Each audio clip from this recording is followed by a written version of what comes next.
कहानी शुरू होती है एक जंगल को दिखाते हुए। एक आदमी पागलों की तरह इस जंगल से निकलने की कोशिश में था। जंगल इतना घना था कि यहाँ से बाहर जाने का कोई रास्ता नहीं नजर आ रहा था। ये इंसान सूरज को देखते हुए आगे बढ़ा था, लेकिन अब सूरज भी ढल चुका था। लेकिन उसने भागना नहीं छोड़ा। भागते भागते एक पॉइंट आया जहाँ एक फेरी के स्केलेटन पे उसे लिखा मिला पॉइंट ऑफ नो रिटर्न, यानी यहाँ से कोई वापस नहीं जा सकता। इस बोर्ड को देखकर परेशानी उसके चेहरे पे साफ जाहिर थी। अंधेरा गहरा हो जाता है और एकदम से सारे परिंदे उड़कर यहाँ से चले जाते हैं। छुपने की कोई जगह भी नहीं थी। यह आदमी बहुत ज्यादा डर रहा था, इसीलिए दरख्त के ऊपर चढ़ जाता है और उसकी बदकिस्मती कि वो इतने ऊंचे दरख्त से गिर गया। इससे पहले कि वो बेहोश हो जाता, हम देखते हैं कि कोई उसे खींच के ले गया। खींचने वाला कौन था ये नहीं दिखाया गया, लेकिन हमें इस आदमी की दर्द भरी चीखें सुनाई दी गई। सीन कट होता है और हमें 6 दिन बाद शहर में मीना नाम की एक लड़की को दिखाया जाता है। मीना की कोई दोस्त या फैमिली नहीं थी सिवाय एक बहन के। इस टाइम वो जिस पेट स्टोर पे काम कर रही थी, उसके बॉस उसे एक पैरट को जू पे छोड़कर आने का ऑर्डर देते हैं। मीना इस पैरट को उठाकर अपने घर ले जाती है क्योंकि उसे अगले दिन जू जाना था। रात उसने इस पैरट के साथ गुजारी और फिर सुबह होने पर वो इस पैरट को लेकर जू के लिए निकल गई। लंबी सड़क पर चलते चलते एकदम से शायद उसने गलत टर्न ले लिया और वो पहुंच गई जंगल के बीचों बीच। ये वही जंगल था जहां हम पहले एक आदमी को गायब होता देख चुके हैं। पहले तो वो अपनी गाड़ी के जरिए ही इस जंगल के अंदर जाती रही, लेकिन जब उसे यहाँ से बाहर निकलने का रास्ता समझ नहीं आया तो उसे इस गाड़ी से उतरना पड़ा। उसे लगा कि शायद यहाँ करीब कोई होगा जिससे वो मदद मांग ले। वो अपने पैरट को लेकर आगे बढ़ने लग जाती है। अंधेरा भी गहरा होता जा रहा था। एकदम से पहले की तरह ही सभी परिंदे इन दरख्तों से उड़ जाते हैं। मीना को अब डर लगने लगा था क्योंकि जमीन भी जोर जोर से हिल रही थी। उसे अपने करीब किसी के होने का भी एहसास होता है। दूर एक बुढ़ी औरत भाग रही थी। मीना भागते हुए उसका पीछा करती है। वो उसे मदद मांग रही थी, लेकिन वो औरत रुकती नहीं, भागती रहती है। मीना जब उसका पीछा करते करते थक गई तो वो वहाँ रुक गई। उसके रुकने पर बुढ़ी औरत ने उसे आवाज देकर कहा, अगर जिंदा रहना चाहती हो तो तेजी से भागकर हमारी तरफ आओ। ये सुनते ही मीना दोबारा उस बुढ़ी औरत की तरफ भागी और वो बुढ़ी औरत उसका हाथ पकड़कर उसे एक घर में ले आई। घर आते ही उसने इस घर को लॉक कर लिया। ये कोई घर नहीं था बल्कि एक काफी अजीब कमरा था जिसमें एक बहुत बड़ा सा मिरर लगा हुआ था। इस बुढ़ी औरत के साथ यहाँ 2 और लोग भी थे। मीना घबराकर इन लोगों से पूछती है ये कौन सी जगह है। ये लोग कोई जवाब नहीं देते और उसे मिरर के सामने खड़े होने को कहते हैं क्योंकि कोई उन्हें देखने आने वाला था। मीना पूछती है आखिर कौन देखने आ रहा है, तो वो बुढ़ी औरत मेडेलाइन जवाब देती है हमें वॉचर्स देखने आ रहे हैं। एकदम से यहाँ अजीबोगरीब आवाजें भी गूंजने लगी। इस बुढ़ी औरत ने बताया कि वॉचर्स तुम्हारे आने से खुश है, वो यहाँ तालियां बजा रहे हैं तुम्हारे लिए। मीना बुरी तरह कंफ्यूज थी। मेडेलाइन जिन्हें वॉचर्स कह रही थी उन्हें ना तो अभी तक मूवी में दिखाया गया और ना ही मीना या किसी और ने उन्हें देखा था। ये रात गुजर जाती है। सुबह होने पर ये लोग इस जगह से बाहर निकल आते हैं। मेडेलाइन बताती है कि वो वॉचर्स सिर्फ रात में ही बाहर निकलते हैं, दिन के वक्त हम लोग जंगल में आजाद घूम सकते हैं। मीना को इस जंगल में नहीं रहना था, वो यहाँ से निकलने के लिए आगे बढ़ जाती है, पर मेडेलाइन कहती है ये तुम्हारा अच्छा फैसला नहीं, इस जंगल से बाहर निकलने का कोई रास्ता नहीं है। रात होने से पहले पहले हमें इस घर में वापस आना पड़ता है। अगर तुम लेट हो गई तो तुम अपनी जान से हाथ तो बैठोगी। मीना किसी की बात नहीं सुनती और अपने पैरट को लिए आगे बढ़ती रहती है। आगे बढ़ने पर उसे भी वही साइन दिखाई दिए, पॉइंट ऑफ नो रिटर्न वाले। इन्हें देखकर वो घबरा तो गई, लेकिन पहले वाली लड़की की तरह ही वो सूरज को देखकर सूरज की डायरेक्शन में आगे बढ़ती रही, पर जंगल से निकलने में कामयाब नहीं हो सकी। एकदम से उसे जमीन के नीचे हलचल महसूस हुई। वो डर गई और वापस उसी घर की तरफ भागी। वो हार चुकी थी। यहाँ मेडेलाइन उसे हौसला देती है और कहती है कि सिर्फ तुम ही नहीं जिसने यहाँ से निकलने की कोशिश की और हार गई, हम भी तुम्हारी तरह ही हार कर यहाँ रुके हैं। यहाँ से बाहर निकलने का कोई रास्ता नहीं। ये जंगल आत्माओं को अपनी तरफ लेकर आता है और फिर अजीब अजीब चीजें इंसानों को दिखाता है। ये तुम्हें पागल भी कर सकता है, इसीलिए अगर जिंदा रहने चाहती हो तो हमारे साथ ही रहो। ये जंगल एक शिकारी है और हम सब उसका शिकार। मेडेलाइन उसे पॉइंट ऑफ नो रिटर्न वाले काफी सारे साइन बोर्ड दिखाती है जो कि जंगल में गोल दायरे में लगाए गए थे। मेडेलाइन बताती है कि ये हमारे घर से आधे दिन के फासले पे लगे हैं, अगर इससे आगे गए तो वापस लौटना मुश्किल हो जाएगा, इसलिए कभी भी ये तुम्हें नजर आए तो तुम इन्हें इग्नोर मत करना। मीना पूछती है ये सब किसने बनाया, तो वो जवाब देती है ये एक प्रोफेसर ने बनाया था। रात हो जाती है कि लोग वापस उस घर के अंदर आ जाते हैं। हर रात वॉचर्स उन्हें देखने के लिए आते थे। आज किरा नामी लड़की उनके सामने डांस करती है और कहती है ये सब उन्हें पसंद है। ऐसा नहीं था कि इन चारों को हर रात वॉचर्स के सामने खड़ा ही रहना पड़ता था। ये लोग जो चाहते वो कर सकते थे, लेकिन उनकी तरफ अपनी कमर नहीं कर सकते थे। रात में तो इन्हें सिर्फ वॉचर्स का मसला था, लेकिन दिन में भी इन्हें बहुत मुश्किलों का सामना करना पड़ता था। ये जंगल से हर रोज कुछ न कुछ हंट करके लेके आते थे, जिनसे इनका गुजारा होता था। अगले दिन कीरा और मीना दोनों जंगल में खाना इकट्ठा करने के लिए जाती है। मीना कीरा से सवाल करती है आखिर ये वॉचर्स चाहते क्या हैं? कीरा बताती है मुझे भी कुछ खास नहीं पता, लेकिन मैडेलाइन के पास एक थ्योरी है। उसके मुताबिक ये वॉचर्स हमें देखते हैं, हमें ऑब्जर्व करते हैं, लेकिन अगर हमने इन वॉचर्स को देखा तो हम पागल हो जाएंगे। कीरा अब उसे एक गड्ढा दिखाती है और कहती है ऐसे बहुत से गड्ढे जंगल में मौजूद हैं। दिन के वक्त ये सारे के सारे वॉचर्स इन गड्ढों में रहते हैं और रात में वो यहाँ से बाहर निकल आते हैं। मीना कीरा को बताती है कि उन्हें यहाँ फंसे हुए 6 महीने हो गए हैं। कीरा का हस्बैंड जंगल में रास्ता ढूंढने के लिए निकला है। उसे उम्मीद है कि वो जरूर रास्ता ढूंढ कर वापस आएगा और वो लोग यहाँ से बाहर निकल पाएंगे। हमें मालूम होता है कि असल में कीरा का हस्बैंड वही आदमी था जिसे हमने मूवी के स्टार्ट पे देखा, जिसे को यहाँ से ले गया। अपने घर के करीब वापस आने पर मैडेलाइन मीना को 3 रूल समझाती है यहाँ पर जिंदा रहने के। सबसे पहला कि वो रात के वक्त अपने घर का दरवाजा नहीं खोलेगी। दूसरा कि रात में वो आईने की तरफ अपनी कमर नहीं करेगी। और तीसरा ये कि दिन के वक्त वो उन गड्ढों के पास नहीं जाएगी और जितना हो सके रोशनी में रहेगी। अब इस रात मीना उन वॉचर्स के बारे में जानना चाहती थी, इसीलिए वो मिरर के साथ कान लगाकर आवाजें सुनने की कोशिश करती है। जब उसे कुछ सुनाई नहीं देता तो वो मिरर की तरफ अपनी कमर कर लेती है और ऐसा करने पर उन वॉचर्स को गुस्सा आ चुका था। वो लोग जोर जोर से उस मिरर को मारने लग जाते हैं, यहाँ तक कि मिरर के अंदर क्रैक भी आ जाता है। शोर से मैडेलाइन भी उठ जाती है और वो मीना को मिरर की तरफ खड़े रहने को कहती है। ऐसा करने पे उनका गुस्सा ठंडा हो सकता था। खैर ये रात भी कट जाती है और अगले दिन मीना डैनियल के साथ शिकार पर निकलती है। मीना क्योंकि अपने अच्छे दिन यहाँ जाया नहीं करना चाहती थी, इसलिए वो यहाँ से निकलने की तैयारी कर रही थी। वो डैनियल से पूछती है क्या आज तक तुमने किसी वॉचर को देखा? डैनियल ना में जवाब देता है। तब मीना डैनियल को समझाती है कि मुझे लगता है कि ये सब मैडेलाइन की बनाई हुई कहानियां हैं, जिसके अंदर वो हमें फंसा रही है। हमें जरूर इन गढ़ों को जाकर चेक करना चाहिए, शायद हमें यहाँ से बाहर जाने का कोई रास्ता मिल जाए। डैनियल जो कि खुद यहाँ से बाहर जाना चाहता था, ना की बातें मान लेता है और अब मीना अपने साथ रस्सी बांधकर उस गड्ढे के अंदर उतरती है। रस्सी का दूसरा सिरा डैनियल ने पकड़ा हुआ था कि अगर मीना को कुछ भी हो वो जल्दी से मीना को बाहर की तरफ खींच ले। मीना नीचे गड्ढे में पहुंच जाती है जहां उसे बहुत सारे इंसानों का सामान मिलता है।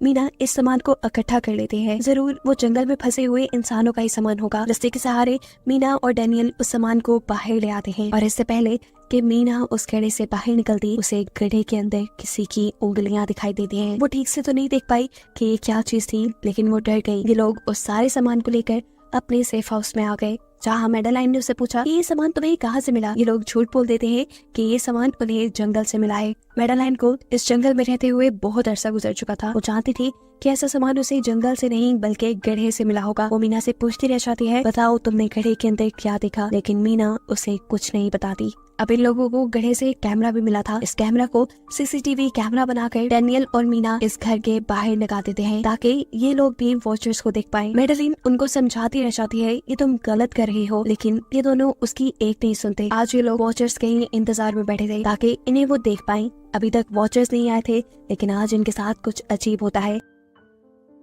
उनका दरवाजा खटखटाया जाता है। ये लोग कैमरे से देखते हैं तो वहाँ उन्हें इंसानी टांगे दिखाई दे रही थी। बाहर जो कोई भी था वो कीरा के हस्बैंड की आवाज में बात कर रहा था।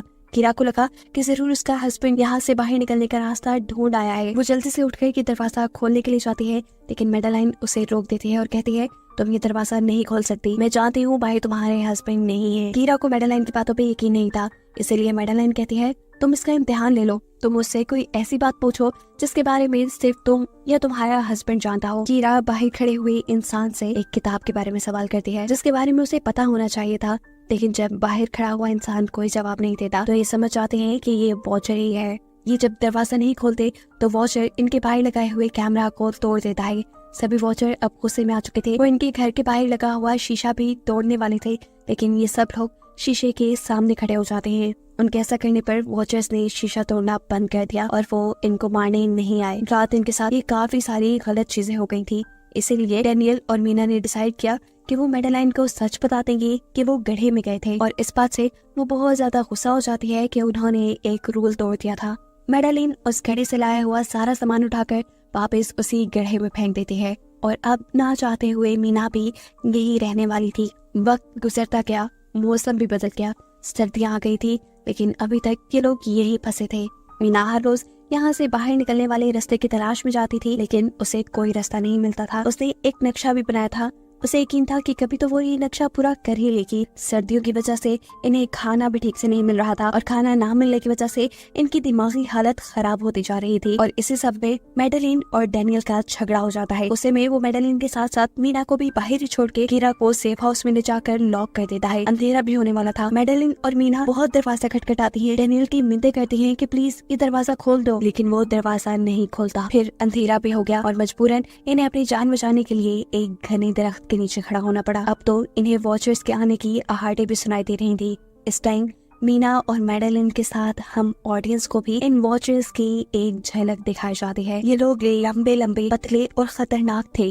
अपने गढ़ों से निकलकर ये सब इंसानों को देखने के लिए इस सेफ रूम तक पहुंचते हैं। और जब ये लोग देखते हैं कि मीना और मैडेलिन वहाँ नहीं है, तो उनको खाने के लिए ये लोग जंगल में उन्हें ढूंढने लग जाते हैं। और इन क्रिएचर्स के दूर जाते ही मीना और मैडेलिन को मौका मिल जाता है दोबारा अपने सेफ हाउस तक आने का। इस मर्तबा वो जोर जोर से दरवाजा खटखटाते हैं और आखिर डैनियल उनके लिए दरवाजा खोल ही देता है। ये लोग घबराए हुए थे क्योंकि इन लोगों ने अब वो क्रिएचर देख ली थी। मैडेलिन इन सबसे आकर कहती है कि मैंने तुमसे झूठ बोला था कि मैं यहाँ पे फंस गई। असल में मैं इन्हीं क्रिएचर्स की तलाश में यहाँ आई थी, क्योंकि मैंने किताबों में पढ़ रखा था कि ये सारी क्रिएचर्स परियां हैं, फेरीज हैं। लेकिन यहाँ आकर मैंने जब इन्हें देखा तो मुझे पता चला कि ये तो मॉन्स्टर यानी राक्षस हैं और साथ ही साथ काफी अक्लमंद भी। ये लोग भेस बदल सकते हैं। मैंने जिसको देखा था उसने बिल्कुल मेरे जैसा ही अपना रूप बना लिया था, बस उसके बाल थोड़े बिखरे हुए और आंखों के नीचे गड़े थे। मैंने उनकी इन हरकतों से अंदाजा लगाया कि वो हम जैसा बनने के लिए हर रोज कुछ सीखते हैं, इसीलिए ये हर रोज आकर हमें ऑब्जर्व करते हैं और जो जो काम हम करते हैं वैसे ही काम ये लोग करने लग जाते हैं। इनकी इन्हीं बातों के दौरान दोबारा दरवाजे पे खटखटाहट होती है। ये क्रिएचर्स अब इन्हीं की तरह बोल रही थी। वो अंदर आना चाहती थी, लेकिन ये दरवाजा नहीं खोल सकते थे। अगर ये दरवाजा ना भी खोलते फिर भी क्या हो जाता। उन क्रिएचर्स में इतनी ताकत थी कि वो इस लोहे के दरवाजे को तोड़कर अंदर आ जाएं।